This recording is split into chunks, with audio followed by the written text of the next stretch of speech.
बस ये था कि मैं ही करूँ। Then on the spot I said yes.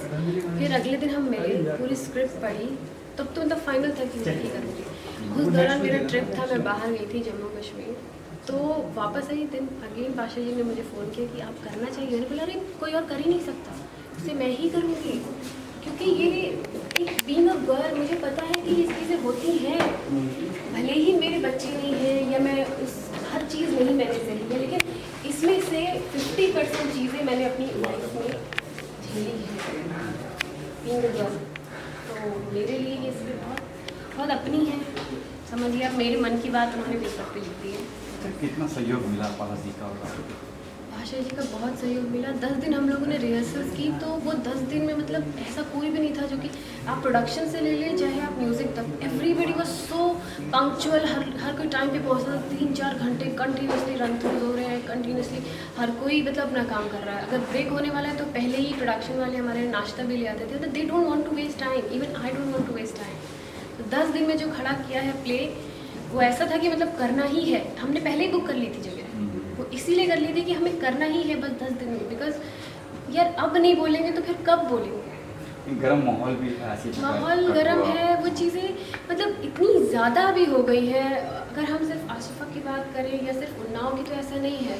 जिस दौरान ये न्यूज़ आई, जब हम लोग ये प्ले कर रहे, डेली हमें एक ना एक रेप की खबर, डेली एक रेप की खबर, मतलब disturbed very much.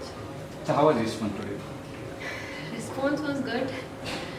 Actually I was not expecting कि इतने लोग आएंगे देखने, but I am very happy people have come. Normally क्या होता है कि रेप जैसी चीज़ सुन करके लोगों को नॉर्मली ये लगता है कि यार वही टीवी में देख रहे हैं, वही हम अपने आसपास न्यूज़पेपर में, वही हम प्ले में भी देखें। ये मुझे पर्सनली ऐसा लगा था, बट मुझे बहुत अच्छा लगा कि इतने लोग आए और सबको इवन मेरे जो कुछ लोग आए थे उन्होंने मुझे कहा कि इस पूरे स्क्रिप्ट में हर एक चीज़ को उन्होंने, जो राइटर हैं और जो पाशा जी हैं जिन्होंने अडॉप्ट किया, हर एक चीज़ को उन्होंने लिया है। मतलब इट्स नॉट अबाउट कि सिर्फ कपड़ों की वजह से होता है या सिर्फ घर में होता है या सिर्फ आफ्टर मैरिटल होता है, हर एक चीज़ उन्होंने ली है। जहाँ जहाँ पर संभावनाएं हैं कि लड़कियों के साथ मॉलेस्टेशन होता है या फिर रेप भी होता है। अच्छा, अभिजीत राणे जी आए थे, उनके बारे में क्या? मैं पर्सनली, मुझे पता नहीं था कि वो आने वाले हैं, and while I was performing he has entered. तो क्या होता है ना कि जब कोई ऐसा इंसान आता है जो खुद इन चीज़ों को सपोर्ट करता है, आई डोंट नो कि वो रेप वगैरह इन सब करते हैं, लेकिन इतना मुझे पता है कि वो मजदूरों के साथ खड़े होते हैं, लड़ते हैं, तो you always get a positive energy from that person. आप एक महिला, आप बताएं कि जजमेंट आया है कि बाद से लड़की कम हो गई तो उनको फांसी सजा दी जाएगी, उसके ऊपर क्राइटेरिया रख दिया है रेपिस्ट का, इसमें आप कितनी सेटिस्फाइड? इस पे मैं उतनी सेटिस्फाई नहीं हूँ, बिकॉज यार rape is rape, it's not about age, it's not religion.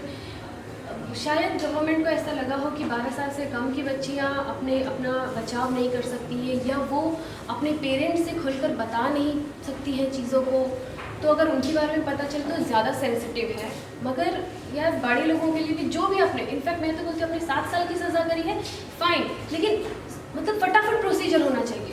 ऐसा नहीं है कि 7 साल की सज़ा है, आप 1.5 साल उसका 1.5-2 साल अब उसका मतलब रिजल्ट ही नहीं आ रहा है, आप उनको 7 साल के लिए रखते हैं, I am fine with that. मगर आप ऑन द स्पॉट कर 3-4 दिन में ख़त्म करो उसको, दो उसको सज़ा। अभी सीरिया कानून लागू हो जाए, जो सीरिया में होता है, जो कि बाहर मेरा बीइंग अ गर्ल, मैं चाहती हूँ कि वो यहाँ पे लागू हो जाए, बट मेरा एक उसके लिए सेकेंड थॉट भी ये है कि अगर सीरिया कानून लागू हो गया तो कहीं ना कहीं उस विक्टिम के पेरेंट्स या फैमिली वाले ना ये और ज़्यादा कोशिश करेंगे कि उस मामले को दबाया जाए, क्योंकि उनको ये लगेगा कि अरे यार मतलब मेरा बेटा या फिर मान लो कज़न या कोई पड़ोसी या कोई उनका पर्सनल जानने वाला, अगर उसको सड़क के बीचों बीच मार दिया जाए तो उनको ऐसा लगेगा कि इससे अच्छा है कि हम इस बात को दबा दें। वैसे भी लड़कियों को मारने में कोई ज़्यादा देर नहीं लगाते, हो सकता है बात को दबाने के चक्कर में वो उस लड़की को भी मार दे। ये मेरा पर्सनल थॉट है, मुझे ऐसे लगता है, हो सकता है, बट जब मैं कभी ऐसी चीज़ें पढ़ती हूँ या मुझे कोई मॉलेस्ट करता है तो आई पर्सनली फील कि हाँ उसे ऑन द स्पॉट मारो, बिल्कुल मार दो। Thank you.